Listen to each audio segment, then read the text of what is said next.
রাজ্যে বর্তমানে ৫৫,৫৬৯টি স্বসহায়ক দলের সঙ্গে ৪,৯৫,০০০ গ্রামীণ মহিলা যুক্ত রয়েছেন।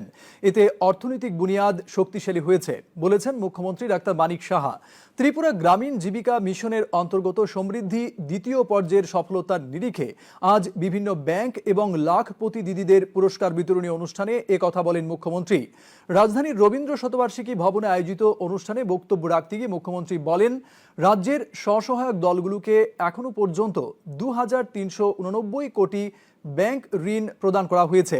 মহিলারা সময়ে ঋণ পরিশোধ করছেন বলেও জানান মুখ্যমন্ত্রী। অনুষ্ঠানে ২৪ কোটি ৩৭ লক্ষ টাকার জীবিকা ভিত্তিক প্রকল্পের সূচনা করেন মুখ্যমন্ত্রী।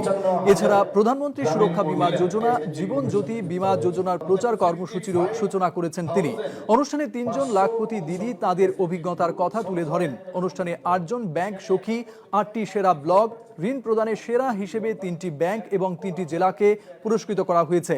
অনুষ্ঠানে গ্রামোন্নয়ন সচিব অভিষেক সিং, অর্থ সচিব প্রশান্ত কুমার গোয়েল সহ অন্য আধিকারিকরা উপস্থিত ছিলেন। সেই কৃষি পাঠশালার মাধ্যমে তাদেরকে ট্রেনিংও দেওয়ার সুযোগ রয়েছে। প্রায় ২৬৯ কোটি ১১ লক্ষ টাকা এই এসএইচজি গ্রুপকে ফাইন্যান্সিয়ালি হেল্প করা হয়েছে।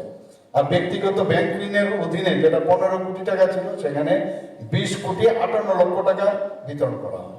এবং এত সুন্দরভাবে যেভাবে কাজ করছেন আপনারা, আমি নিশ্চিত যে আগামী দিন এক ত্রিপুরা যেরকম হবে, নতুন ত্রিপুরা, এক ভারত শ্রেষ্ঠ ভারতও হবে। তাতে করে কিন্তু সমাজেরও কিন্তু শক্তিশালী হবে, যে সমাজ পরিবর্তন আমরা যেটা বলছি এর মধ্যে সেটা আমরা দেখতে পাচ্ছি।